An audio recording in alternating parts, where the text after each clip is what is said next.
Encontramos en esta mañana camino del pretorio hacia el Calvario. El Señor Jesús acaba de pasar aproximadamente 15 horas desde su arresto cerca de la medianoche hasta el momento en el que se le encuentra aquí, ahora camino a la cruz. Estaba él... O sea, aquellos de ustedes que conocen los acontecimientos que tomaron lugar, él estaba golpeado, él había sido golpeado fuertemente. Cuando le arrestaron los guardias del templo por parte de los líderes judíos, allí le abofetearon y le golpearon. Eso fue en horas de la madrugada. Luego de ello le llevan, que estaba muy cerca, el lugar donde estaba Pilato, quizá solamente unas cuadras. Le llevan allí para que Pilato le declare culpable y lo crucifiquen, le dé la pena capital. Estando allí, Pilato también le manda azotar y muy fuertemente en las espaldas. Los soldados entretejen una corona de espinas, la cual clavan en su cabeza, y luego con una vara golpeaban la cabeza del Señor, teniendo la corona, haciendo que se le incruste más los espinos. Ciertamente que en términos físicos el dolor, el sangramiento, el desgarre de carne y probablemente de músculos era algo brutal. Y luego de todo ello, insistiendo Pilato en querer librar al Señor Jesús, a la masa de personas que se habían allí reunido, movidos, incitados por los líderes judíos, piden que Pilato no lo deje ir libre, aunque no halló ninguna culpa en el Señor Jesús para declararlo digno de muerte. Pero los líderes judíos, que por envidia querían ver muerto al Señor Jesús, piden que Pilato crucifique a Jesús y que le suelte a Barrabás. Así que ante la presión que Pilato se encuentra y no queriendo ganarse un problema con César, su jefe, ¿cierto? El emperador romano, entonces Pilato accede bajo la presión de los líderes judíos, y él tiene este evento, ¿no?, donde él se lava las manos y dice: bueno, os lo entrego al deseo de ustedes, ¿cierto? Entonces vuelven a golpear al Señor, y una guardia romana entonces empieza a acompañar al Señor Jesús, quien sale cargando su cruz desde el pretorio y va camino al Calvario. De acuerdo a lo que arqueológicamente podemos saber, el lugar de crucifixión debía haber sido un lugar cercano, probablemente a solamente unas cuadras de donde se encontraba aquí el Señor Jesús, no un lugar muy lejano, y debía de tomar en realidad poco tiempo, porque en esa mañana no había mucho tiempo para que fuese crucificado, y luego de eso, que era un fin de semana de fiesta solemne en Israel, ellos pudiesen ser muertos y sacados de la cruz, y bueno, la gente continuar con su fiesta solemne. Así que lo que vemos más bien es que el Señor debió haber salido cargando, muy debilitado, muy golpeado, muy cansado, debió haber salido cargando su cruz, y probablemente por esa razón es que encontramos que los soldados romanos, viendo que estaba avanzando lentamente, toman a una persona que estaba caminando por allí haciendo lo suyo, que se llama Simón, para que él entonces lleve la cruz de Cristo, para que así puedan acelerar el paso y llegar al monte Calvario. No sé si ustedes se recuerdan cómo el Señor se describe a sí mismo en Lucas 19:10, pero si no se recuerdan, o si usted no sabe cómo el Señor se describe, les invito a que ustedes lo lean conmigo. Dice la Escritura en Lucas 19:10: porque el Hijo del Hombre vino a buscar y a salvar lo que se había perdido. ¿Qué quiere decir Jesús con esto? ¿Por qué es que Él se describe a sí mismo como aquel que vino a buscar y a salvar lo que se había perdido? Bueno, es claro a través de todo el Evangelio de Lucas que lo que vemos haciendo al Señor es ir y hablarle a los pecadores, a personas como tú y como yo, ¿ok? Hablarles para que ellos se arrepientan y para que ellos pongan su confianza en Él. Vemos que el Señor, cuando dice, he venido a buscar y a salvar lo que se había perdido, se está refiriendo claramente a personas como tú y como yo. ¿Por qué es que Él utiliza este lenguaje? ¿Por qué es que el Señor Jesús dice que nosotros necesitamos ser buscados y nosotros necesitamos ser salvados? ¿Por qué es que el Señor dice esto? Uno, porque la Biblia dice que en realidad no hay nadie que de su propia iniciativa busque a Dios. Hay personas que pueden ser religiosas, pero en realidad no buscan a Dios. Hay personas que buscan ir a la iglesia para quizá aquietar sus conciencias, pero no están buscando a Dios en la forma que debe ser buscado. Toma de Dios que Él venga a buscarnos. No es que nosotros le buscamos a Él, Él nos busca a nosotros primero. Y porque Él viene y nos busca a nosotros e inicia esta ansia en nuestra alma de que necesitamos en realidad reconciliarnos con Dios, que entonces nosotros empezamos también a buscarle a Él.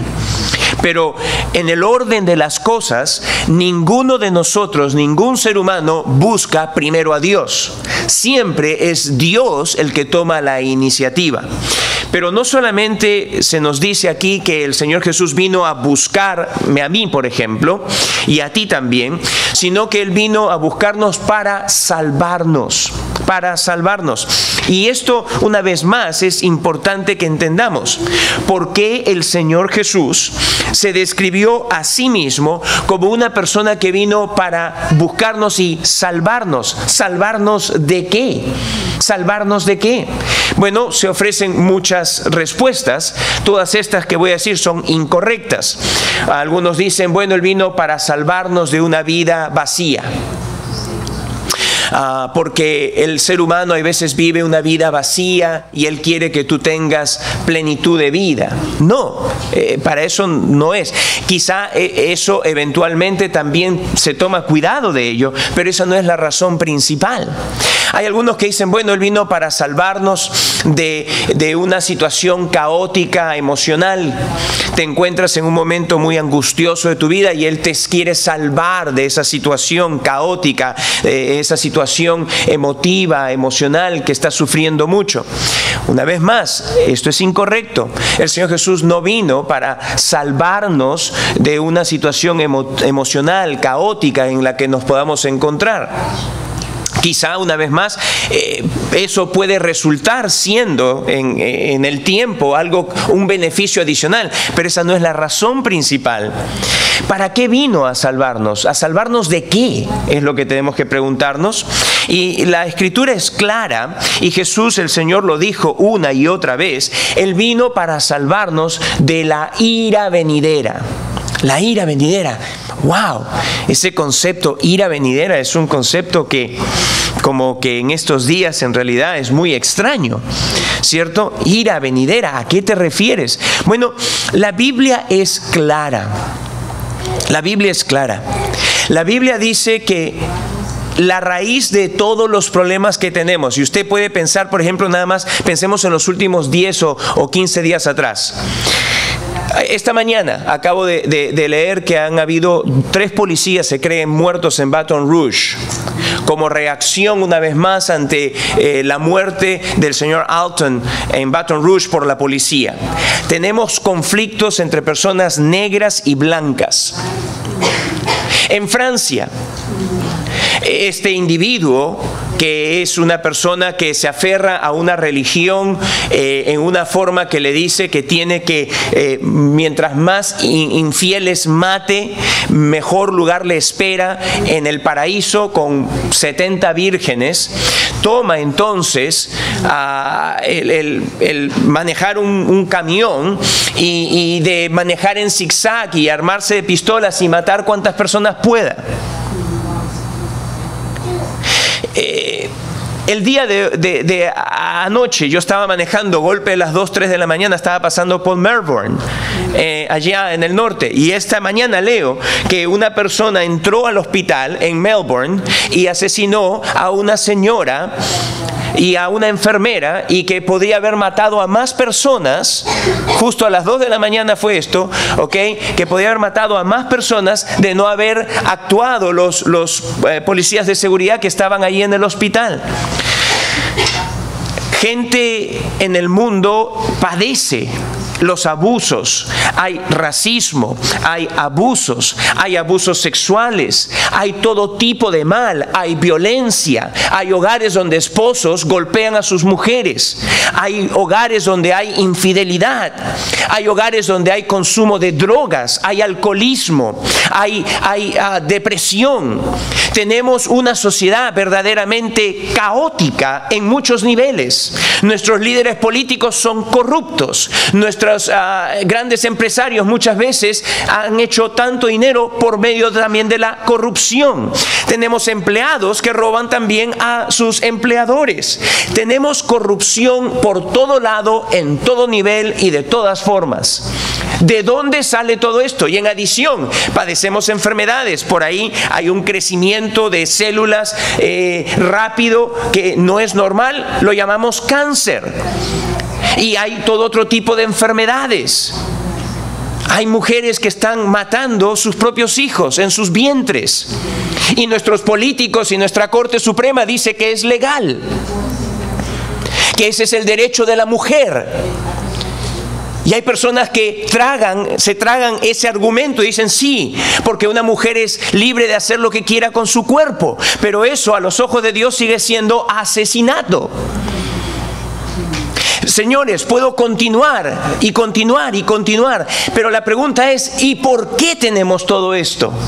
La Biblia es clara, lo tenemos porque en el principio Adán pecó. Y porque Adán pecó, el pecado, dice el libro de Romanos, pasó a todos los hombres. Y el pecado se expresa de 1000 formas, de 1001 formas. Y la consecuencia eterna del pecado es que la persona entonces sea juzgada por su creador.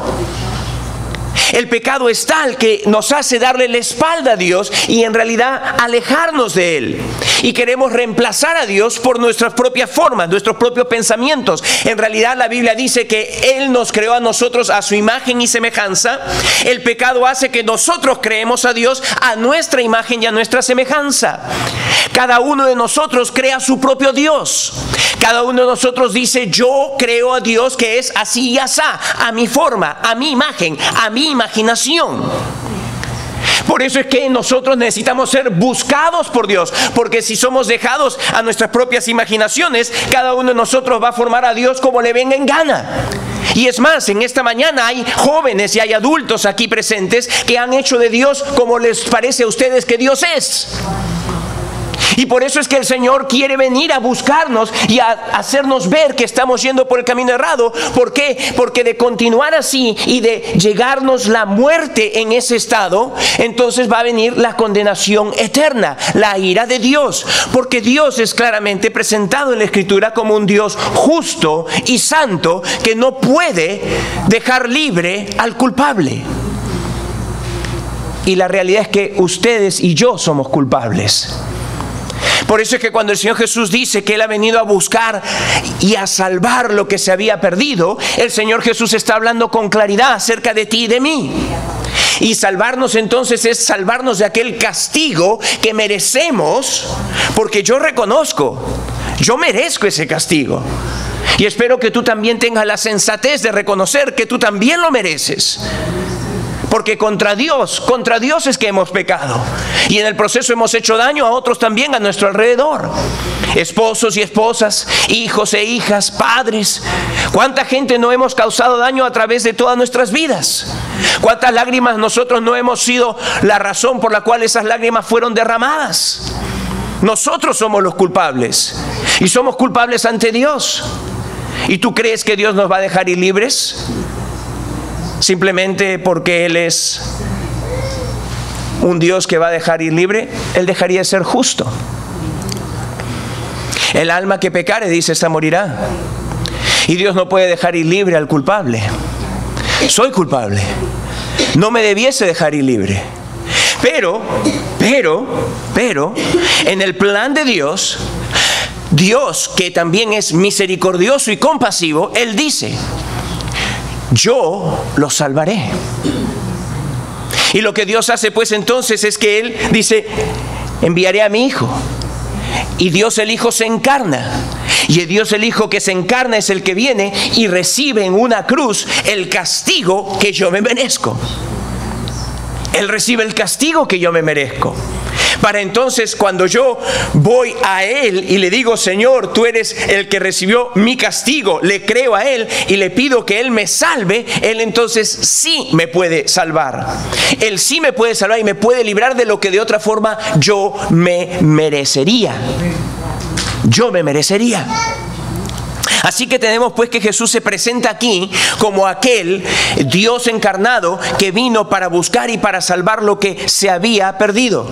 Y ¿sabes qué? Tú quizá pensarías que estando Él en esa condición, golpeado, sufriente, herido, molido brutalmente por los golpes, los insultos, el cansancio, la debilitación a su cuerpo, que Él no tendría ningún tipo de pensamiento ni tiempo para pensar en nosotros.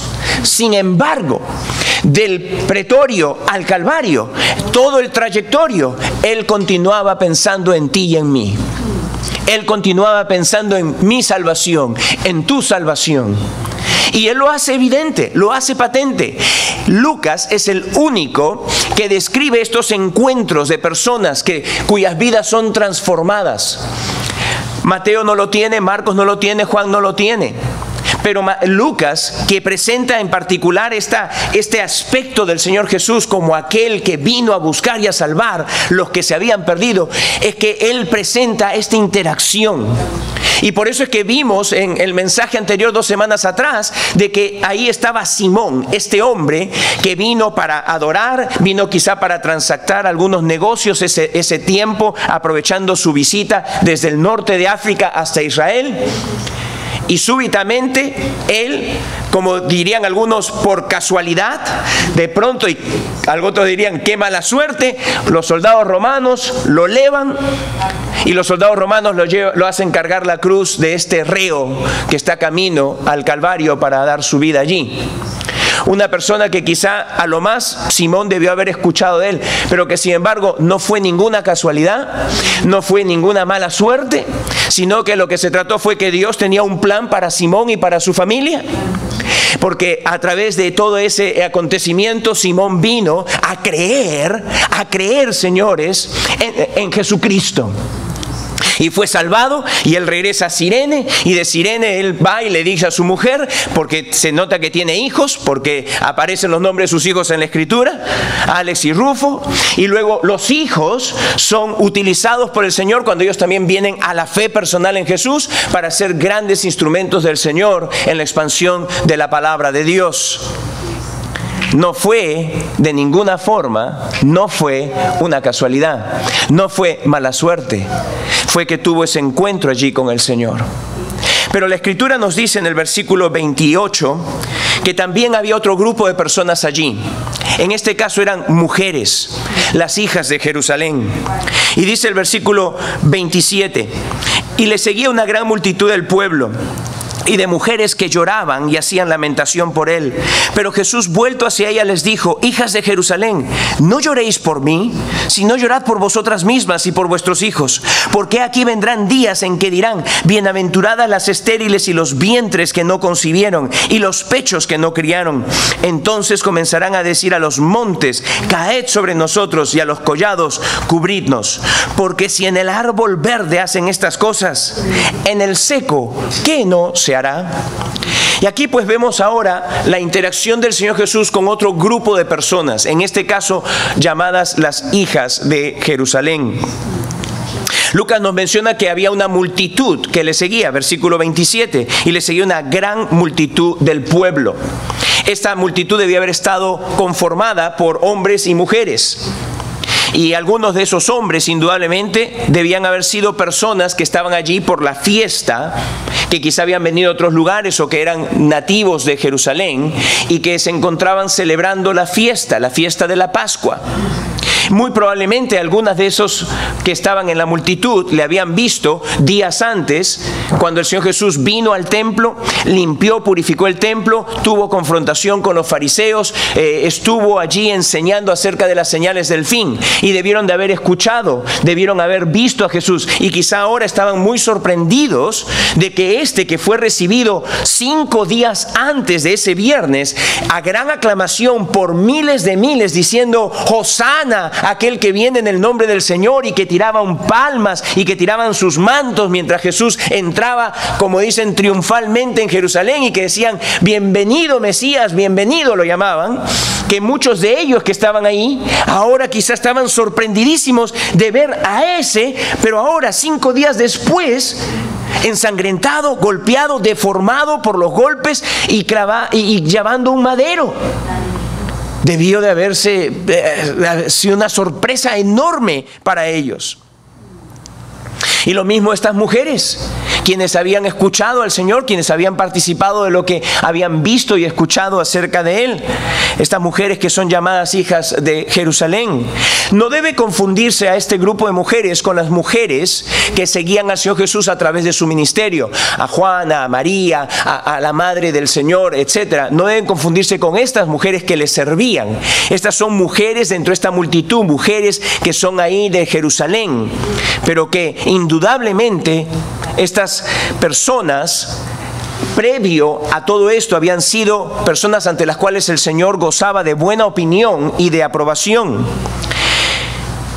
Estas personas que están acá probablemente no son parte del grupo de la turba que estuvieron a unas cuadras de allí instantes antes, quizá media hora antes o 45 minutos antes, gritando: crucifícale, crucifícale. Quizá estas eran personas que no estaban de acuerdo. Quizás eran personas que decían: pero ¿por qué está sucediendo esto? Y probablemente estas mujeres de Jerusalén que lloraban por la impotencia de ver cómo se estaba cometiendo en realidad un acto de injusticia mayúsculo, porque eso en realidad fue. El Señor Jesús fue asesinado. No hubo ninguna razón legal ante las autoridades para lo cual Él debía haber muerto. Él fue asesinado. Y probablemente estas mujeres, pues viendo esto, se compadecieron del Señor Jesús. Pero sabe, ni por un instante debemos de pensar que aunque estas mujeres tenían esta expresión genuina de lloro y lamento por el Señor, que ellas de alguna forma estaban bien con el Señor. De ninguna forma debemos de pensar que aunque estas personas tenían este gran peso, este gran lamento por el Señor, que eso era indicación de que ellas en particular, en realidad se podía decir estaban camino al cielo. No. Y lo vemos claramente por lo que el Señor Jesús les dice. Versículo 28, pero Jesús, vuelto hacia ella, les dijo: hijas de Jerusalén, no lloréis por mí, sino llorad por vosotras mismas y por vuestros hijos. El Señor Jesús les hace ver de que había un juicio temporal que estaba por caer sobre ellas, aun cuando ellas en ese instante estaban haciendo lamento por Él. Interesantísimo.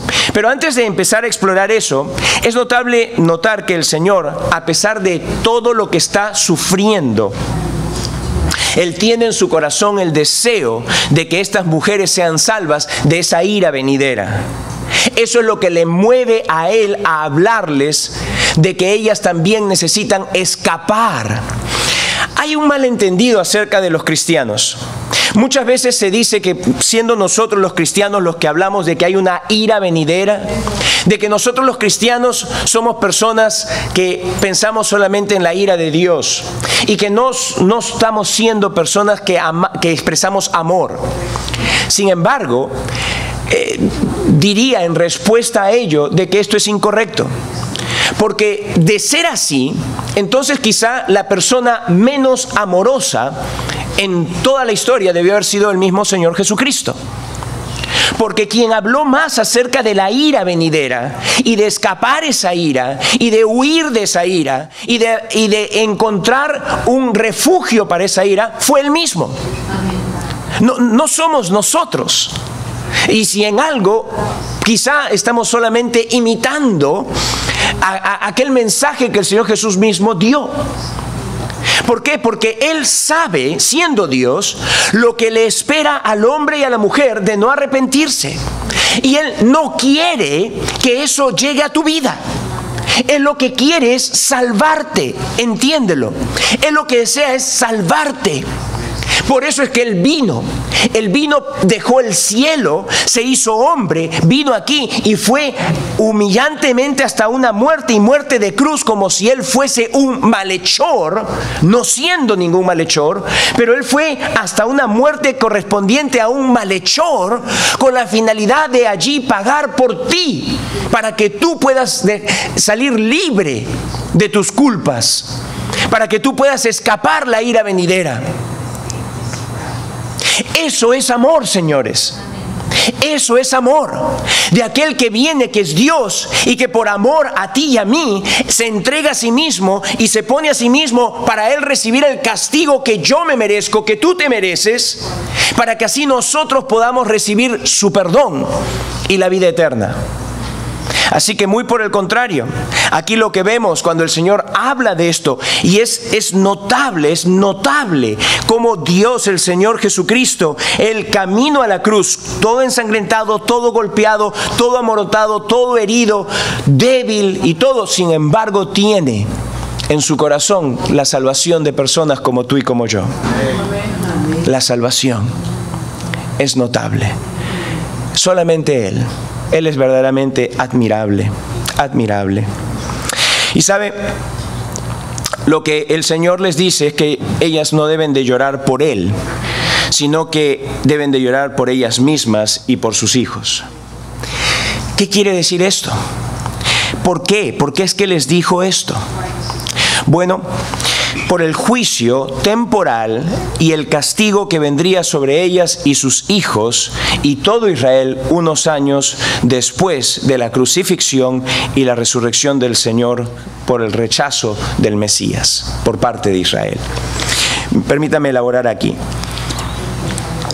Cuando digo juicio temporal, algunas personas quizás se pueden confundir y dicen, bueno, pero se lo aclaro esto por lo siguiente. Comúnmente encuentro a las personas que dicen, cuando yo le digo, Jesús te quiere salvar del infierno, Jesús te quiere salvar de la ira venidera, Jesús te quiere salvar del castigo eterno, dicen, no, me dicen comúnmente las personas, infierno es el que se vive aquí. Infierno es estar con la mujer que yo tengo. No sé por qué dicen eso algunos. No, infierno es estar con el marido que yo tengo. Eso es infierno. Y si me va a salvar, ya que se lo lleve. Boom, gone. Gone with the wind. Que venga un tornado y se lo lleve a mi marido. Pero todo eso es errado. Todo eso es errado. ¿No? La Escritura nunca presenta eso como la realidad. Nunca. Lo que sí la Escritura nos dice es que para hacernos saber que Dios es bien serio acerca de la ira venidera futura, Él nos deja a través de la historia ver manifestaciones de ira temporal. Es como cuando vas al deli y vas y dices, viene el que está atendiendo y te dice, ¿qué es lo que quiere? Dice, no sé, quizá jamón low sodium o quizá pavito. Y entonces va y te deja probar un poquito. No te da la libra, pero te deja probar una rodajita, con la finalidad que tú puedas coger algo, ¿no? Y poder probar qué se siente. Bueno, Dios a través de la historia ha dejado manifestaciones de juicio temporal. La palabra temporal quiere decir relativa al tiempo. A través del tiempo Dios ha dejado evidencias de juicio. Algunas de ellas quedan grabadas en la Biblia, otras de ellas simplemente la historia nos lo muestra. Y una de aquellas que está grabada en la Escritura y en la historia muy claramente es la destrucción de la ciudad de Jerusalén a manos del general Tito, que luego vino a ser emperador del Imperio Romano después de su padre Vespasiano. Resulta que en el año 66 después de Cristo, el Señor Jesús muere aproximadamente entre el 29 al 30 después de Cristo, y unas 3 décadas después, los judíos encuentran la oportunidad de hacer una revolución, una rebelión y de sacarse de encima temporalmente el yugo romano. Roma en este entonces y por muchos siglos más continuó siendo el imperio dominante, ¿cierto? Por medio de sus grandes ejércitos y legiones, ellos implementaron la Pax Romana, la paz romana, que era una paz traída por la fuerza bruta de sus ejércitos. Y entonces, por un tiempo, los israelitas lograron librarse de ese yugo. En el año 66 hubo una rebelión, consiguen temporalmente botar las fuerzas romanas de territorio israelita. Bueno, esto es algo que el emperador en Roma no permitiría. Y Vespasiano lo que hace es que envía al mejor de sus generales, a Tito, su hijo, para que a cargo de una legión que algunos dicen fue de aproximadamente 30 a 40 mil soldados, viniesen con toda la tecnología romana, y ellos tenían tecnología en su ejército, para venir y a sitiar la ciudad principal, porque si caía Jerusalén, otra vez volvían a tomar ellos todo Israel. Así que en febrero del año 70, Jerusalén es rodeada, es sitiada. Y lo que hace estratégicamente es que ven que cerrar toda vía de entrada para que no entren alimentos a Jerusalén, una estrategia usada en la antigüedad. Así que lo que se hace es que se espera. Y se espera. Y pasa febrero, y pasa marzo, y pasa abril, y viene mayo. Y más o menos como en agosto las cosas ya son angustiosas dentro de la muralla, dentro de la ciudad. El alimento empieza a faltar. El hambre empieza a haber. La peste por las muertes empieza a abundar dentro de la ciudad. Se dice que históricamente algunos habían venido para la fiesta de la Pascua de ese año. Miles se encontraban dentro de la ciudad. Y esos miles quedaron allí junto con los pobladores de Jerusalén, apresados por los ejércitos romanos que no dejaban pasar. Ellos envían a un negociador, Flavio Josefo, que era un judío e historiador que trabajaba para los romanos, y ve que enviarlo a las autoridades judías para que vean cómo hacerles entrar en razón y que mejor se dejen ellos tomar por las buenas en vez de que entrase por la fuerza el ejército romano. Ellos dicen que no. Y así que, para hacerles la historia corta, para septiembre del año 70, los romanos, por medio de su tecnología, rompieron la pared, subieron por otra parte de ella cerca al templo, y algunos soldados romanos, ya hastiados por toda la espera y por todo lo que había sucedido, prenden fuego a una parte del templo. El templo se quema y queda destrozado, y el fuego que empezó en el templo empezó a correr a muchas de las casas en las inmediaciones. Jerusalén es quemada a fuego, sus habitantes son muertos. Se estima, algunos dicen, historiadores que buscan sacar cuántos muertos hubieron. Algunos dicen 350.000 muertos. Josefo en particular dice que fue 1.1 millón de judíos que murieron en aquel sitio de Jerusalén.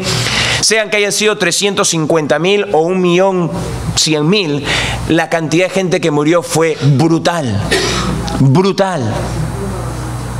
Lo que se conoce del templo al día de hoy es lo único que ha quedado.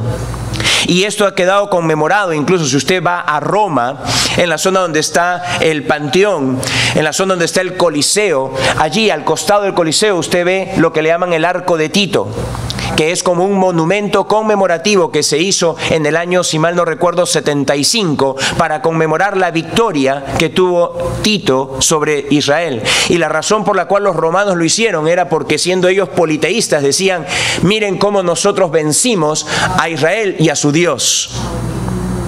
No sabiendo que su Dios era el que había permitido y dado la autorización para que ellos castigasen a su nación por rechazarle como Mesías. Este juicio temporal que significó el sufrimiento y el lloro de las mujeres que estaban allí era el que les esperaba. Incluso era el cual él quería librarlas si ellas hubiesen creído al Señor. Y ellas hubiesen creído, se hubiesen juntado con los creyentes de aquel entonces, los cuales recibieron instrucciones de salir de Jerusalén en un momento dado, de huir para escapar lo que venía. Los creyentes judíos salieron y se esparcieron por todo el mundo. Pero los que no creyeron quedaron y recibieron el juicio temporal. El juicio temporal.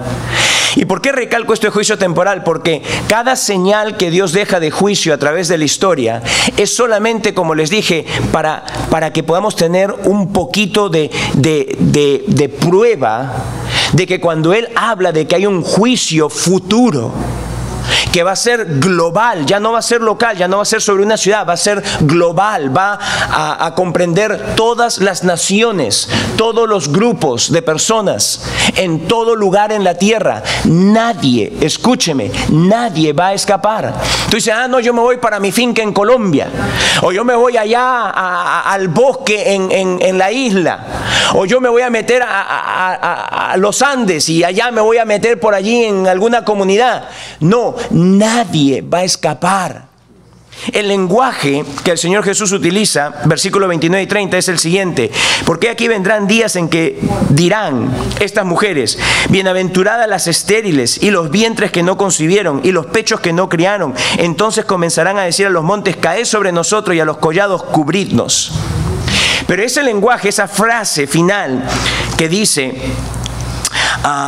caed sobre nosotros, hablándole a los montes, es una frase que la vemos también en Apocalipsis, en el capítulo 6. Ahora, ¿por qué escogí este y no otro pasaje?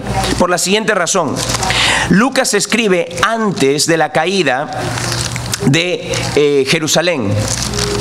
Lucas escribe antes de la caída de Jerusalén. Propiamente hablando, el Señor Jesús aquí queda grabado proféticamente de que va a venir una caída de Jerusalén. La caída. Miré cuando abrió el sexto sello, y he aquí hubo un gran terremoto, y el sol se puso negro como tela de cilicio, y la luna se volvió toda como sangre, y las estrellas del cielo cayeron sobre la tierra como la higuera deja caer sus higos cuando es sacudida por un fuerte viento. Y el cielo se desvaneció como un pergamino que se enrolla, y todo monte y toda isla se removió de su lugar, y los reyes de la tierra, y los grandes, los ricos, los capitanes, los poderosos, y todo siervo y todo libre, se escondieron en las cuevas y entre las peñas de los montes, y decían a los montes y a las peñas: caed sobre nosotros y escondednos del rostro de aquel que está sentado sobre el trono y de la ira del Cordero. El Cordero es identificado por Juan como el Señor Jesucristo. El que está en el trono es Dios el Padre. La ira de la Trinidad va a venir sobre la tierra. Como diríamos en inglés, this is no joke. This is no joke. Esto no es una historieta. Si algo Dios quiere que tú y yo pensemos sobriamente, que reflexionemos y que nos demos cuenta, Dios no puede dejar ir libre al culpable. O el culpable haya refugio en su Hijo Jesús, o el culpable se expone al castigo por su culpa. La única vía de escape, el único camino que te puede librar de esa ira venidera es Jesucristo. Es el único, no hay otro camino. No hay otra alternativa. Es el único. Y lo que te quiere mostrar a través de los juicios que Él temporalmente ha dado en la historia es hacerte ver, no estoy bromeando. Esto es serio. Esto es serio. Esto es serio. Y el refrán con el cual el Señor Jesús termina justamente apunta hacia ello. El versículo 31 dice, porque si en el árbol verde se hacen estas cosas, en el seco, ¿qué no se hará? El versículo 31 es un refrán. Es un refrán que el Señor utiliza para recalcar la inminencia del juicio que esas mujeres sufrirían por la falta de arrepentimiento de sus pecados. El Señor Jesús es el árbol verde. Dice, mira lo que está pasando en mí, el árbol verde. ¿Qué es lo que estaba pasando? Bueno, estaba por tomar lugar el castigo de la cruz, no como resultado del juicio pronunciado por los líderes judíos, no como resultado del juicio del fallo de Pilato, no. Hemos dejado muy en claro de que ni los judíos ni Pilato en realidad fueron los que pusieron al Señor Jesús en la cruz. La mano de Dios el Padre estaba detrás de todo ello. En realidad es Dios el Padre quien castiga vicariamente en Jesús el pecado de todos aquellos a quienes Él salva. Es el Señor, es Dios el Padre que castiga en Jesús mi pecado y el pecado de todos aquellos que se arrepienten y creen en Él. Y el punto que el Señor Jesús les hace es, ¿y creen ustedes si mi Padre Santo no toma en vano el pecado de aquellos que yo salvo y lo castiga en mí, que Él va a dejar libre a ustedes que no se están amparando bajo mí? ¿Creen ustedes si en mí, el árbol verde, Dios el Padre está haciendo esto, qué no va a hacer en ustedes que son brazos o ramas secas, que no tienen vida? ¿Crees tú que tú vas a escapar del juicio de Dios? ¿Crees tú que tú vas a escapar? Eso es lo que el Señor Jesús les dice. ¿Crees que tú vas a escapar? Hay personas que piensan que sí. Hay personas que piensan de muchas formas que sí. Una de ellas es diciendo, no hay Dios. No hay Dios. En el Salmo 14 dice que esa es la excusa principal usada por las personas. La Biblia dice que la persona que así piensa es un necio. En inglés, un fool. Pensando que puede salirse o escaparse del juicio eterno, diciendo, no existe Dios.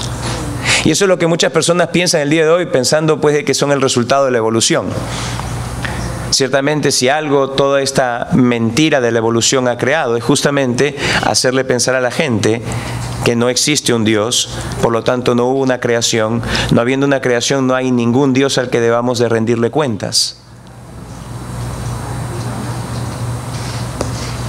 Pero con eso no cambias de que Dios existe. Tú puedes creerlo de todo tu corazón, pero no va a cambiar el juicio de Dios. Hay otras personas que piensan, bueno, yo estoy tratando de hacer lo bueno, Dios va a tener que ver que yo estoy tratando de vivir rectamente, estoy tratando de serle fiel, obediente, de ir a la iglesia tantas veces pueda, de hacer obras de bien. Mira, si ese fuese el camino, ¿para qué vino Jesús? Si tú le puedes dar la mano a Dios, olvídate pues. Dios por las puras vino. Si Dios tuvo que venir, señores, es porque no había otra. O es solamente lo que Dios te ofrece, la salvación que Él te da, exclusivamente Él y solamente Él, sin nada que tú le puedas ayudar a Él, o te espera encontrar la ira de Dios. No hay otra. La Biblia es clara. Yo no sé si alguna de estas mujeres reflexionaron y hallaron la salvación eterna para sus almas. La Biblia no nos lo dice. Quisiera pensar que hubieron algunas que dijeron, wow, necesito arrepentirme y creer en el Señor. Pero sabemos que hoy mismo, el mismo Señor, por medio de su Espíritu, está llamándote el día de hoy a ti. No importa si tienes una perspectiva positiva del Señor. No importa si tienes quizás hasta sentimientos que tú llamas, oh no, yo amo al Señor. No importa nada de eso. Eso no te va a salvar. Hay muchas personas que dicen, no, yo amo a Dios, yo quiero a Dios. Dios sabe que yo lo quiero, yo lo siento acá, yo lo siento en mi corazón. Eso no te va a salvar. Que tú dices que sientes a Dios, que tú amas a Dios, que piensas positivamente de Dios, que crees que existe un Dios, no te salva. El único que te puede salvar es Jesucristo. Y Él está dispuesto a salvarte si tú el día de hoy humildemente, escúchame esto, porque lo que se interpone es tu orgullo, como se interponía en mí, dicho sea de paso. La única razón por la cual yo rehusaba venir a Jesucristo era porque significaba reconocer que yo era exactamente quien Él decía que yo era, un miserable y pobre pecador. Y a mi orgullo eso no le caía muy bien. Y sé que a ti tampoco te cae muy bien. Tú no conoces quién yo soy. Soy fulano de tal. Soy fulana de tal.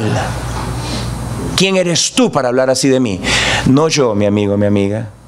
El Señor lo dice de ti y de mí. Somos pecadores dignos, merecedores de su ira eterna. Y a menos que tú llegues a ese punto donde en realidad veas que has pecado contra Dios y que tu pecado merece ese juicio que Él dice que tú mereces, a menos que haya esa humildad en ti, jamás vas a venir arrepentido.